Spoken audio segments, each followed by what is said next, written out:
آج لوگوں کو پرواہ نہیں کہ روزہ کیا چیز ہے، خامخواہ برباد کر دیتے ہیں۔ ارشاد فرمایا مدنی کریم صلی اللہ تعالی علیہ وسلم نے اگر کسی نے ایک روزہ چھوڑ دیا 100 سال تک رات دن گرمی سردی روزہ رکھتا رہے ایک روزے کا بدلہ ہرگز نہیں ہو سکتا۔ السلام علیکم دوستو، ہم آپ کے لیے ایک بہت ہی پیارا بیان لے کر حاضر ہوئے ہیں جس کا عنوان ہے رمضان کی فضیلت کا بیان، جس کو بیان فرما رہے ہیں قاری حنیف ملتانی صاحب۔ آئیے چلتے ہیں بیان کی طرف، توجہ سنو۔ ارشاد فرمایا مدنی کریم صلی اللہ تعالی علیہ وسلم نے رمضان المبارک کا چاند نظر آتے ہی لوگوں کی طرف اللہ پاک متوجہ ہو جاتے ہیں، دعائیں قبول کی جاتی ہیں، لوگوں کی عبادت کی طرف توجہ کی جاتی ہے۔ عرش عظیم اٹھانے والے فرشتوں کو یہ حکم ہو جاتا ہے کہ تم اپنی اپنی عبادات کو چھوڑ کر روزے دار کی عبادت پہ آمین کہو۔ اندازہ لگا عبادت میری تیری اور آمین عرش اٹھانے والے فرشتوں کی۔ ارشاد فرمایا مدنی کریم صلی اللہ تعالی علیہ وسلم نے بعض آدمی ایسا روزہ رکھتا ہے اس کے روزے کی قبولیت کی دعا آسمان کے فرشتے مانگتے ہیں۔ بعض آدمی ایسا روزہ رکھتا ہے ادب کا لحاظ کرتا ہے، احترام کا لحاظ کرتا ہے، عظمت کا لحاظ کرتا ہے، رمضان المبارک کی ایک ایک چیز کو پورا کرنے کے لیے ہر وقت کوشاں رہتا ہے، اس کی روزی کے لیے، اس کے روزے کی قبولیت کی بخشش کی دعا کے لیے سمندروں کے جانور دعا مانگتے ہیں۔ کتنی بڑی بات ہے۔ آج لوگوں کو پرواہ نہیں کہ روزہ کیا چیز ہے، خامخواہ برباد کر دیتے ہیں۔ ارشاد فرمایا مدنی کریم صلی اللہ تعالی علیہ وسلم نے اگر کسی نے ایک روزہ چھوڑ دیا 100 سال تک رات دن گرمی سردی روزہ رکھتا رہے ایک روزے کا بدلہ ہرگز نہیں ہو سکتا۔ رمضان کے ایک روزے کا بدلہ نہیں ہو سکتا۔ اور یہ بھی کوئی انسانیت ہے کہ اپنے رب سے دھوکہ کرنا، اپنے رب سے چلاکی مارنا، جس نے کاروبار دیا، جس نے دھندا دیا، جس نے روزی دی، جس نے اولاد دی، جس نے جوانی دی، جس نے سب کچھ دیا، اس کے احکام میں، اس کے قانون میں ہیرا پھیری۔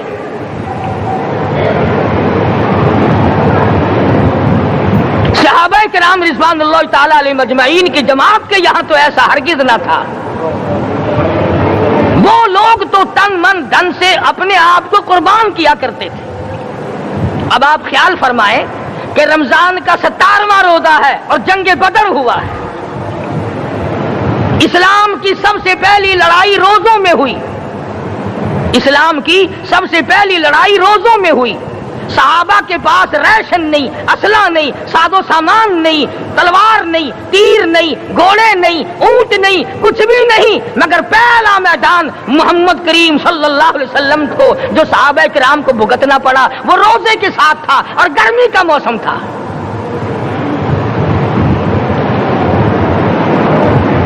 بڑے دکھ کی بات ہے کہ رمضان المبارک گزر گیا، بعض گھر میں گھر والوں نے رمضان کو داخل ہی نہیں ہونے دیا۔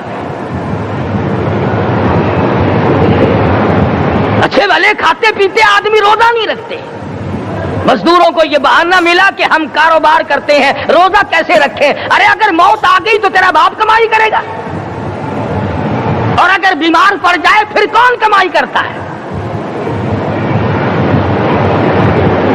ارکان اسلام میں سے ہے روزہ، احکام اسلام میں سے ہے روزہ، اسلام کی بنیاد میں سے ہے روزہ، نماز بھی اور روزہ بھی۔ جس نے نماز کی پرواہ نہ کی اس نے ایک ستون گرا دیا، جس نے روزے کی پرواہ نہ کی اس نے دوسرا ستون گرا دیا، جس نے زکات کی پرواہ نہ کی اس نے تیسرا ستون گرا دیا، جس نے حج کی پرواہ نہ کی اس نے سارے اسلام کی عمارت کو ڈھا دیا۔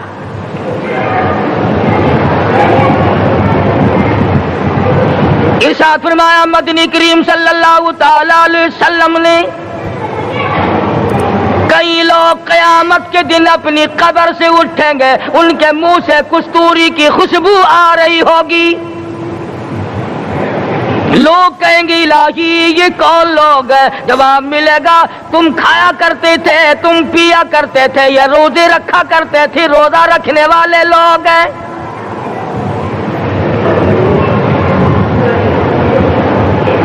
ملتان کے دوستو، اگر تمہاری یہ تمنا ہو کہ ہم قیامت کی پیاس سے بچ جائیں، 50,000 سال کی شدت والی پیاس سے بچ جائیں، قیامت کے دن والی گھبراہٹ سے بچ جائیں، قیامت کے خوفناک عذاب سے بچ جائیں، اگر 50,000 سال کی دھوپ سے بچنا چاہتے ہو، شدت سے بچنا چاہتے ہو، گرمی سے بچنا چاہتے ہو، پیاس سے بچنا چاہتے ہو، مسلم شریف کی روایت میں ہے ایک آدمی کی زبان اتنی باہر لٹک جائے گی اس پہ 18 آدمی کھڑے ہو سکے۔ ان تمام پیاسوں سے، گھبراہٹوں سے اگر بچنا چاہتے ہو، اتنی شدید گھبراہٹ آئے گی، اتنا سخت ماحول بن جائے گا۔ قرآن کریم کہتا ہے یا ایھا الناس اتقوا ربکم، ڈرو اپنے پروردگار سے جتنے تمہیں آنکھیں دی۔ اتقوا ربکم، ڈرو اس پروردگار سے جس نے زبان دی۔ اتقوا ربکم، ڈرو اس پروردگار سے جس نے اولاد دی۔ اتقوا ربکم، ڈرو اس پروردگار سے جس نے کاروبار دیا۔ ڈرو اس پروردگار سے جس نے ہاتھ دیے، جس نے پیر دیے۔ فرمایا اتقوا ربکم ان زلزلۃ الساعۃ شیء عظیم، اتنا سخت گھبراہٹ ہوگا قیامت کے دن۔ نبی کریم صلی اللہ علیہ وسلم نے فرمایا اگر کوئی اس پیاس سے بچنا چاہتا ہے، اس گھبراہٹ سے بچنا چاہتا ہے، تو ایک ہی صورت ہے کہ وہ رمضان کے روزے رکھا کرے۔ حدیث میں آتا ہے کہ قیامت کے دن اللہ پاک جل شان عرش عظیم کے سائے میں کچھ لوگوں کو دسترخوان پہ بٹھا کر کھانا کھلائیں گے۔ اس تباہ کاریوں والے دن، پریشان حال والے دن، جس دن یہ حال ہو، فرمایا یوم یفر المرء من اخیہ و امہ و ابیہ و صاحبتہ و بنیہ، اما ابا بیوی اولاد کوئی بھی کام آنے کو تیار نہیں۔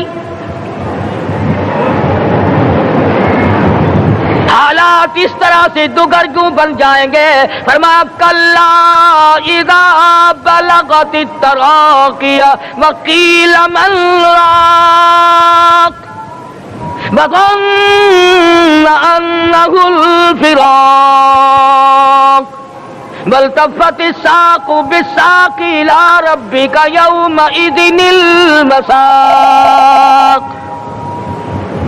فرمایا موت تمہارا کام آ کر تمام کر دے گی۔ یہ ہاتھ کام نہ کریں گے، یہ آنکھ کام نہ کریں گی، یہ پیر کام نہ کریں گے، یہ دل و دماغ نکما ہو جائے گا، یہ بیوی بچے کام نہ آئیں گے، یہ دھن دولت کام نہ آئے گی، تمام کا تمام نظام کائنات بیکار ہو جائے گا۔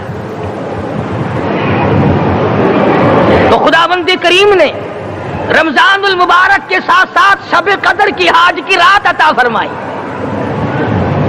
اور یوں فرمایا اے میرے محبوب آپ رویا نہ کریں، آپ غم زدہ نہ ہوں، آپ پریشان حال نہ رہا کریں، میں نے تیری امت پہ کرم کر دیا، ایک رات ایسی عطا کر دی جو 1000 مہینوں سے بہتر ہے۔ اور قرآن کریم پڑھنے کا لطف میں اور آپ کیا جانے۔ جاؤ ابو بکر صدیق رضی اللہ تعالیٰ عنہ سے پوچھو کیسا قرآن کریم پڑھا کرتا تھا۔ سارے کافروں نے کھڑے ہو کر کے اعتراض کیا ابو بکر کو ہم زور سے قرآن کریم نہیں پڑھنے دیں گے۔ ابو بکر قرآن پڑھتا ہے، ہماری عورتیں پر اثر انداز ہوتا ہے، ہمارے بچوں پہ اثر ہوتا ہے، اور مکے کے کافروں کا یہ بیان ہے کہ جب صدیق اکبر قرآن پڑھتا تھا پہاڑ لرز جایا کرتے تھے۔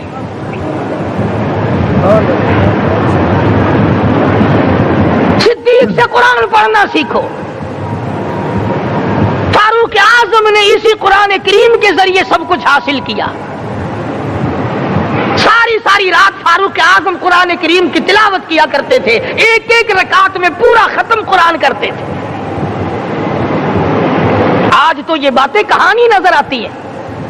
صدیق اکبر سے قرآن پڑھنا سیکھو، فاروق اعظم سے قرآن کریم پڑھنا سیکھو، سیدنا عثمان ذی النورین رضی اللہ تعالیٰ عنہ ایک رات میں اور ایک رکعت میں پورا قرآن ختم کیا کرتے تھے۔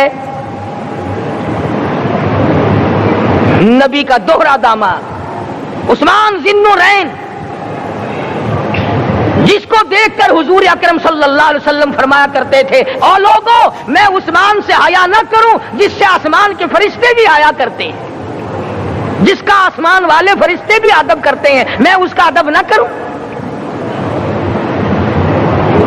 سیدنا علی مرتضی رضی اللہ تعالی عنہ ایسا قرآن کریم پڑھا کرتے تھے، سارا زمانہ شاہد ہے، سارا زمانہ گواہ ہے کہ جب وضو کرتے رنگ پیلا پڑ جاتا، مسجد میں قدم رکھتے بے ہوش ہو جاتے۔ کسی نے پوچھا امیر المومنین کیا بات ہے؟ فرمانے لگے اللہ کے دربار میں کھڑا ہونے لگا ہوں، ڈرتا ہوں کوئی بے ادبی نہ ہو جائے۔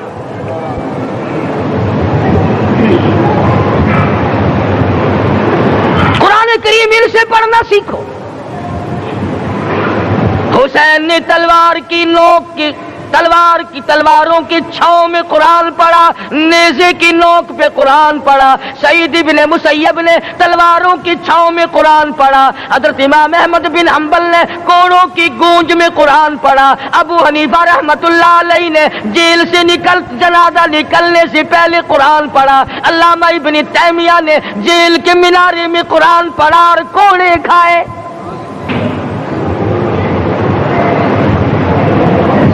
تم بھی قرآن پڑھتے ہو، جب کوئی مر جائے نا پھر قرآن پڑھتے ہیں، اور وہ بھی صحیح سالم پورا نہیں ہوتا۔ کیوں پڑھے؟ کوئی باپ مرے تیرا قرآن کریم پڑھے مولوی، کیوں؟ تیرے باپ کے نوکر ہے مولوی؟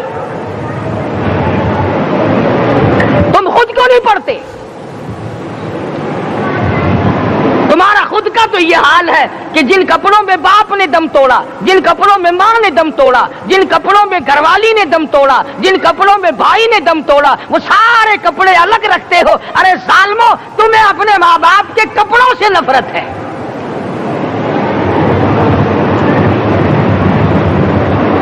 باپ کی دکان سے نفرت تو نہیں، باپ کی چارپائی سے بڑی نفرت ہے۔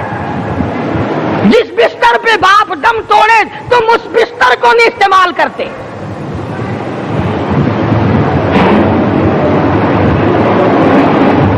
رسموں میں ڈوبے پڑے ہیں لوگ، رسمیں بنا رکھی ہیں، یوں کرنا چاہیے اور اس طرح سے کرنا چاہیے۔ لہد کے پانی سے بچو، مردے کے کپڑے سے بچو، مردے کی چارپائی سے دور رہو، فلاں چیز سے دور رہو۔ تم نے کبھی یہ بھی سوچا کہ اگر تمہارے بس کی بات ہو تم موت سے بھی دور رہ کے دکھاؤ نا؟ اور وہ تو یہ شکر ہے کہ اللہ پاک نے قانون موت کا اپنے ہاتھ میں رکھا، ورنہ یہ جتنے بڑے بڑے ہیں نا، یہ سارے کے سارے فرشتوں کو پیسے دے کر ہمیں مرواتے رہتے۔ یقین جانو، سرمایہ دار اور یہ بڑے بڑے افسر سب بچے رہتے، ہمارا تختہ نکلوا دیتے۔ شکر ہے اسرائیل رشوت نہیں لیتا۔ اگر وہاں نوٹوں کے تھبے چلتے تو یقین جانو چپکے سے کان میں کہہ دیا کرتے اسرائیل کے برابر والے کا کام کر دے، میرا نہیں برابر والے کا رگڑا نکال دے۔ اللہ نے نظام اپنے ہاتھ میں رکھا، پھر بھی لوگ نہیں ڈرتے۔ فرمایا تبارک الذی بیدہ الملک، تمام برکتیں اس ذات کے ہاتھ میں ہے جس کا ملک میں راج ہے۔ وَهُوَ عَلَى كُلِّ شَيْءٍ قَدِيرٌ، ہر چیز پہ وہ قادر ہے۔ سمندر کا قطرہ قطرہ اس کے قبضے قدرت میں، درختوں کا ایک ایک پتا اس کے قبضے قدرت میں، زمین کا ایک ایک ذرہ رب العالمین کے قبضے قدرت میں ہے، پہاڑوں اور پتھروں کی ایک ایک کنکری اللہ کے اپنے قبضے میں ہے، موت اور زندگی کا نظام بھی اس نے اپنے قبضے میں رکھا ہے۔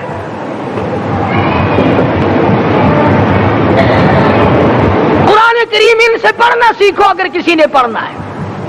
مجد الفسانی سرہندی رحمت اللہ علیہ جب قرآن کریم پڑھا کرتے تھے تھوڑا سا پڑھتے پھر بے ہوش ہو جاتے۔ شاہ ولی اللہ نے مار کھا کر قرآن کریم پڑھا، شاہ عبدالعزیز کے دونوں ہاتھوں کے انگوٹھے کھینچ کر نکال دیے گئے مگر قرآن پڑھا۔ مولانا شاہ اسماعیل شہید رحمت اللہ علیہ کو بالا کوٹ میں ٹکڑے کر دیے گئے مگر اللہ والے نے قرآن کی تلاوت نہ چھوڑی۔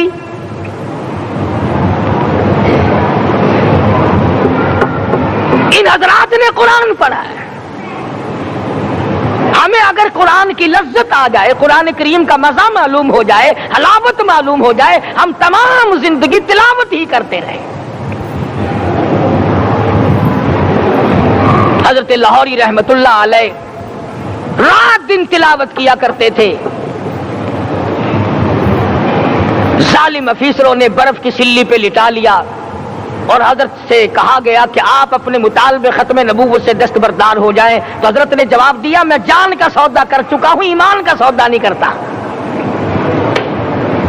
سید عطا اللہ شاہ صاحب بخاری سب قید رحمت اللہ علیہ جیل میں ہیں، 20 سیر گندم روزانہ پیسنے کے لیے ملتی ہے، پسا ہوا آٹا انتظامیہ کے حوالے کر دیتے ہیں۔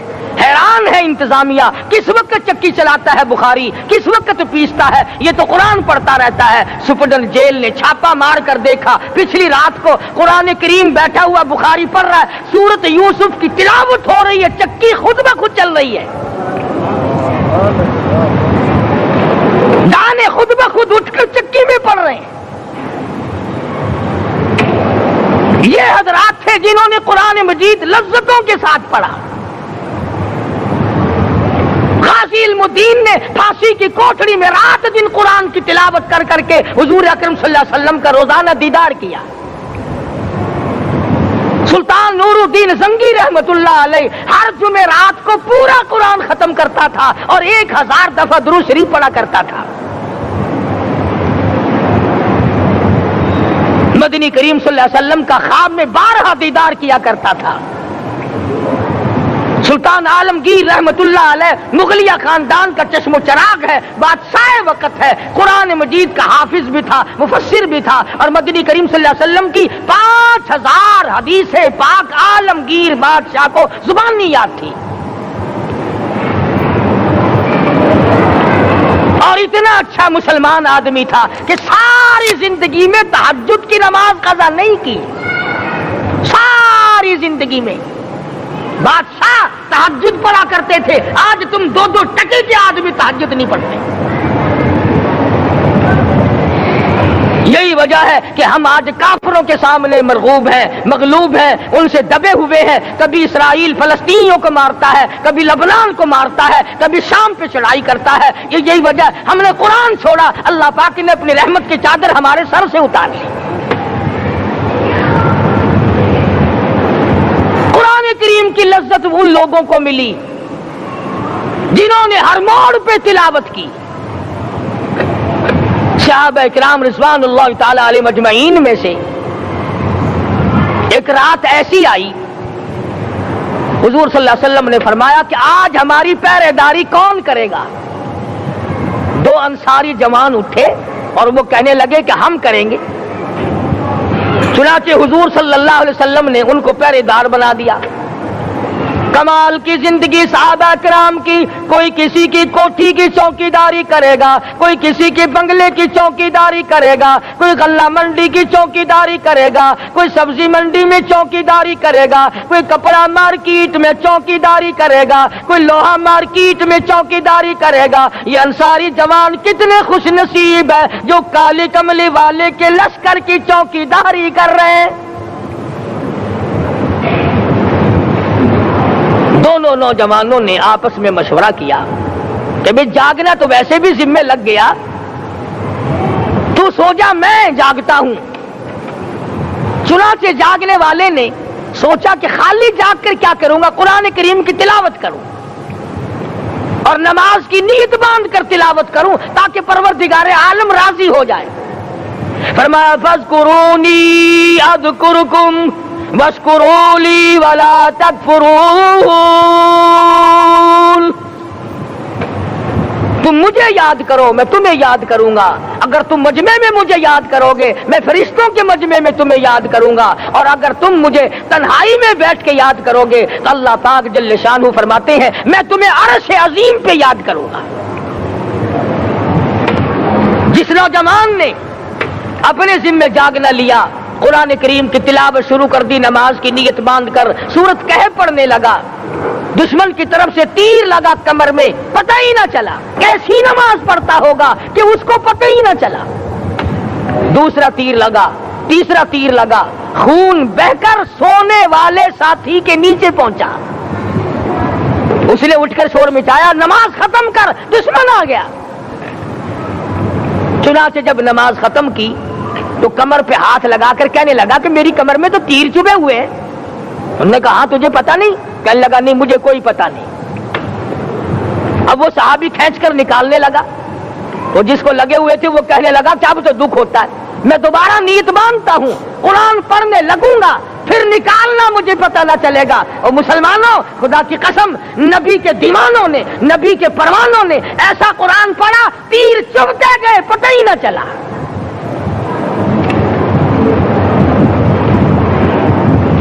میرے نبی تیرے نبی ساری کائنات کے نبی، عرشیوں کے نبی فرشیوں کے نبی مدنی کریم صلی اللہ علیہ وسلم نے ایک ایک وقت میں 15 دن درختوں کے پتے چبا کر خدا کا قرآن پڑھا. آج ہم لوگ مکھن کھا کر قرآن نہیں پڑھتے.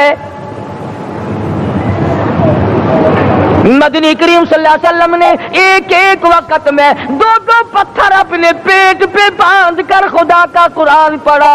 آج ہم لوگ ہزاروں نعمتیں کھا کر قرآن کریم نہیں پڑھتے. سیدہ عائشہ صدیقہ رضی اللہ تعالی عنہ فرماتی ہیں کہ جب رمضان کا چاند نظر آتا تو حضور صلی اللہ علیہ وسلم کا رنگ پیلا پڑ جاتا، دعا میں عاجزی بڑھ جاتی، رکعات لمبی ہو جاتی، سجدے لمبے ہو جاتے، اللہ سے مانگنا بڑھ جاتا. فرماتی ہے کہ ایک دن حضور صلی اللہ علیہ وسلم نے ساری رات رو رو کے گزاری. تو صبح کو میں نے عرض کیا کہ یا رسول اللہ آپ اتنے پریشان جو ہوتے ہیں کیا آپ کو اپنی بخشش کا یقین نہیں؟ تو آپ نے فرمایا میری عائشہ جب مجھے یقین ہے تو کیا میں خدا کا شکر گزار بندہ نہ بنوں؟ اس نے جو مجھے اتنا بڑا مرتبہ عطا کیا ہے میں اس کا شکر گزار بندہ نہ بنوں؟ نبی ساری رات روئے، امتی ساری عمر میں ایک دن نہ رویا.